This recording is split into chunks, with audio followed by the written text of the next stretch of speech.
সেচমন্ত্রী হওয়ার সম্ভাবনা পটাশপুরের বিধায়ক উত্তম বারিকের। প্রত্যাশা মতোই মন্ত্রী পদ পেতে পারেন পূর্ব মেদিনীপুর জেলার জেলা পরিষদের সভাধিপতি তথা পটাশপুরের বিধায়ক তথা কাঁথি লোকসভা কেন্দ্রের পরাজিত তৃণমূল প্রার্থী উত্তম বারিকের। উল্লেখ্য, লোকসভা ভোটে পরাজিত হলেও কালীঘাটের বৈঠকে উত্তম বারিকের প্রশংসা করেছিলেন মুখ্যমন্ত্রী মমতা বন্দ্যোপাধ্যায়। বিরোধী দলনেতা শুভেন্দু অধিকারীর ভাইয়ের কাছে তিনি পরাজিত হলেও লড়াই দিয়েছেন জোরদার।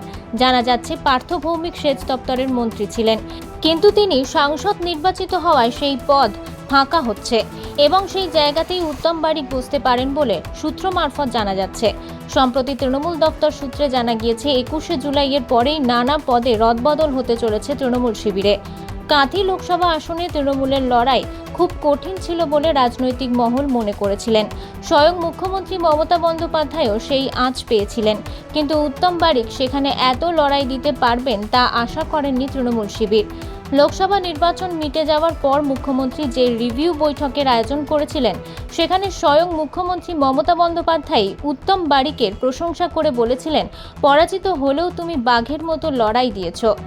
তবে উত্তম বারিক এই মন্ত্রী পদ পান কিনা সেটাই এখন দেখার বিষয়। তবে লড়াকু উপযুক্ত ব্যক্তি মন্ত্রী পেতে চলেছে রাজনৈতিক মহলের ধারণা। শুধু তাই নয়, 21শে জুলাইয়ের পর নানান মন্ত্রীর কাজের রিপোর্ট অনুযায়ী পদ বদল করা হতে পারে। সেখানে পূর্ব মেদিনীপুর জেলা থেকে কোনো মন্ত্রীর পদ বাতিল হবে কিনা সেই নিয়ে উঠছে প্রশ্ন। 10ই জুলাই রাজ্য 4 বিধানসভায় উপনির্বাচন। সেই উপনির্বাচনের পরেই মন্ত্রিসভায় বেশ কিছু নতুন মুখ উঠে আসতে পারে রাজ্যের মন্ত্রিসভায়। আবার পারফরমেন্সের বিচারে কিছু মন্ত্রীর দপ্তর বদল হতে পারে। এও জানা যাচ্ছে কয়েকজন মন্ত্রীকে মন্ত্রীর পদ থেকে সরিয়ে দিতে পারে। সামনেই বিধানসভা ভোট, সেই ভোটকে পাখির চোখ করে সংগঠনকে মজবুত করতে সংগঠনকে ঢেলে সাজাতে চাইছে তৃণমূলের রাজ্য নেতৃত্ব। এখন রাজনৈতিক মহলে প্রশ্ন ঘোরাফেরা করছে কোন কোন মন্ত্রী পদ খোয়াতে পারেন, আবার নতুন নতুন কে মন্ত্রী হতে পারেন।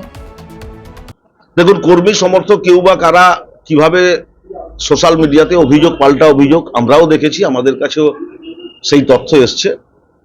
অভিযোগের পালা চলছে।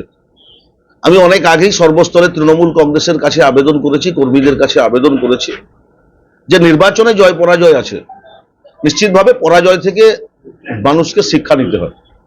তো আমরা নতুন করে শিক্ষা নিয়ে সাংগঠনিক কাজ শুরু করেছি। আমরা মমতা বন্দ্যোপাধ্যায়ের সৈনিক হিসাবে, অভিষেক বন্দ্যোপাধ্যায়ের সৈনিক হিসাবে মানুষের পাশে 365 দিনে 365 দিন ছিলাম, আছি, আগামী দিনেও থাকবো। কিছু জায়গায় রাজনৈতিক সন্ত্রাসের পরিবেশ ভারতীয় জনতা পার্টি কায়েম করার চেষ্টা করছে, আমরা সেটা প্রতিহত করার চেষ্টা করছি। আর যে সমস্ত নেতা কর্মীরা এই ধরনের অভিযোগ করছেন যে প্রার্থী কিংবা জেলা সভাপতি জন্য এই ঘটনা ঘটলো, আমি দয়া করে তাদেরকে আপনাদের মাধ্যমেই অনুরোধ জানাবো, যদি তারা নির্বাচনের আগে বলতেন তাহলে নিশ্চিতভাবে আমাদের কোনো ভুল থাকলে আমরা সংশোধন করতে পারতাম। আমরা তো এখনো পর্যন্ত বুঝে উঠতে পারলাম না যে আমাদের কি ভুল আছে। যদি ওনাদের চোখে আমাদের কিছু ভুল থাকে তাহলে ওনারা এখনো সময় আছে, আমাদেরকে দেখিয়ে দিতে পারতেন। নিশ্চিতভাবে সংবাদ মাধ্যমে, সোশ্যাল মিডিয়াতে গিয়ে এই সমস্ত কাদা ছোড়াছুড়িটা না করলে আমার মনে হয় ভালো হয়। তবে কাউন্টিংয়ে কোনো সমস্যা নেই, তার কারণ আমাদের ইলেকশন এজেন্ট, আপনার প্রত্যেক টেবিলের আরো, আমাদের কাউন্টিং নিয়ে কোনো সমস্যা ছিল না। ইলেকশন এজেন্ট ছিলেন সত্যজিৎ কর, সরপাই মডেল ইনস্টিটিউশন দায়িত্বপ্রাপ্ত প্রধান শিক্ষক। তিনি শিক্ষক সংগঠনের সভাপতি। কে এই অভিযোগ তুলছেন আমি জানি না।